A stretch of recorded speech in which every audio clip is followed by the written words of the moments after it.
Afternoon, everyone. We have situations where we have a lot of moisture, a lot of humidity, fog, low clouds, a lot of stuff, but no rain. So why? And the answer is there's no instability.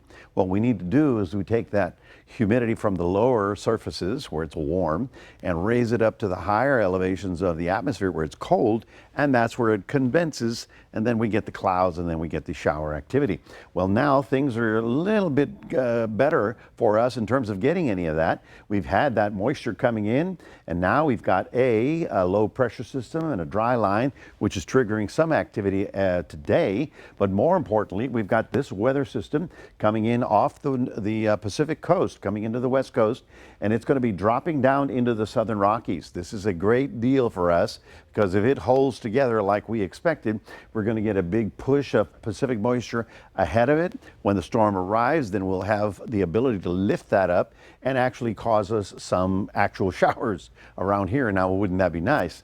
Now, we're taking a look at the current Doppler radar. Here's I-35, there's Waco, there's Austin. You can see how we're getting some thunder showers firing in the hill country.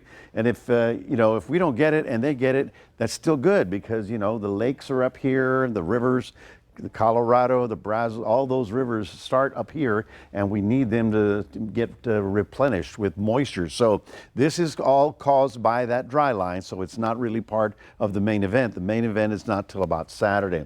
Tomorrow morning, we'll have another round of that fog. You've probably been dealing with it over the past few days, so it's still with us. And then, as you can see here, this is tomorrow, Thursday, we have severe weather possible up in the Panhandle, right along that dry line.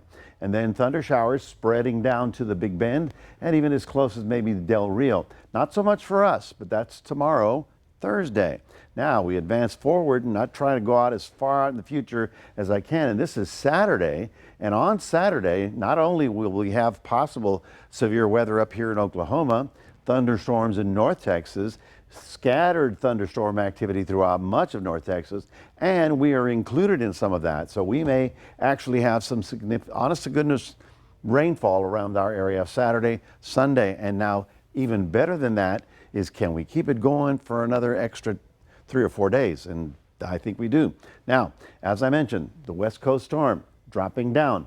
You see how low pressure is developing in the west. That's good. For us, not much, except for that stuff up north. Then that storm drops into the southwestern mountains. That's good. So for us, we get some activity up in North Texas. And then as we get into Saturday, you can see that big dip like that. That's very good. And that's when we start seeing thunder showers fire up ahead of the system. But now watch this. It circulates for a day or so. And then guess what? It starts moving toward us. And when it moves toward us on Tuesday, boom. That's when we get an even better shot at some thunder shower activity around here. So we're back in the 5 days of possible rain business. I know some of you are going, oh, I was going to get XYZ done. You had all winter long to do it. Tomorrow we're looking at cloudy and 80 down along the coast, 84 inland with a little bit more sun, 7-day forecast, little light sprinkles Thursday, Friday, but the main event begins on Saturday, on Sunday, then a little decrease, and then hopefully that Tuesday, Wednesday stuff will hold together for much needed rainfall in the crossroads. That's your 7-day forecast, reminding everybody we do have a QR code. If you scan that with your phone, you can put Crossroads Today on your phone. Here's Shauna.